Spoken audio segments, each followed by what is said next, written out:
Bonjour Anne. Oui. Donc je viens récupérer les signatures. Oui, dans cette pharmacie de Crozon, Martine Février récupère encore quelques signatures. Depuis début janvier, elle et les membres de son association de danse distribuent des pétitions. Au mois de décembre, un des danseurs décède à cause d'un malaise cardiaque.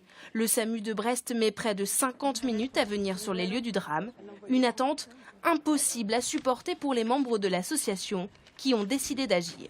Cette pétition, nous l'avons déposée donc dans les lieux publics, les centres commerciaux, pharmacies, mairies, postes, de toutes les communes de la presqu'île. On estime entre Internet et papier, on doit être à 3000 à peu près signatures, ce qui fait entre 15 et 20% de la population de la presqu'île.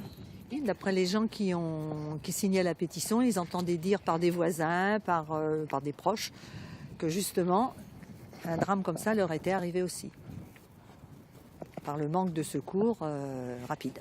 La presqu'île de Crozon est une zone blanche selon l'Agence régionale de santé, c'est-à-dire une zone où les secours d'urgence mettent plus de 30 minutes à intervenir.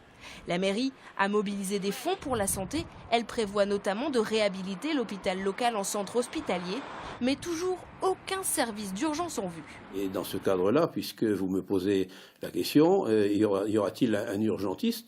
Moi, je vous renvoie là directement que dit l'ARS, que dit le SAMU. L'urgentiste, c'est pas moi qui vais aller le chercher.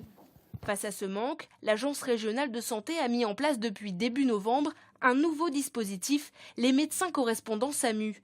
Des médecins volontaires situés directement dans ces zones blanches. À Crozon, il tarde à se mettre en place. Pourtant, 4 médecins se sont portés volontaires. Ce dispositif prévoit principalement, il y a 3 aspects majeurs si vous voulez. 1, une formation, une acquisition de compétences, parce qu'on ne s'improvise pas médecin correspondant de SAMU. Deuxièmement, la mise à disposition d'un matériel adapté, car on ne trouve pas forcément dans chaque cabinet médical le matériel pour une intervention d'urgence qu'on peut emmener avec soi. Troisièmement, à chaque fois que le médecin correspondant de SAMU doit laisser son activité ou son temps libre éventuellement pour faire une intervention, cette intervention au titre de l'urgence est rémunérée à hauteur de 150 €. Donc c'est ça les éléments du cahier des charges régional. Voilà. Donc c'est dans ce cadre-là qu'on discute avec les médecins intéressés, potentiellement dans chacun des territoires concernés. Dans le Finistère, les îles, la Presqu'île et la Côte-Nord sont concernés par ce dispositif. Pour l'heure, aucun médecin correspondant SAMU n'est opérationnel dans le département.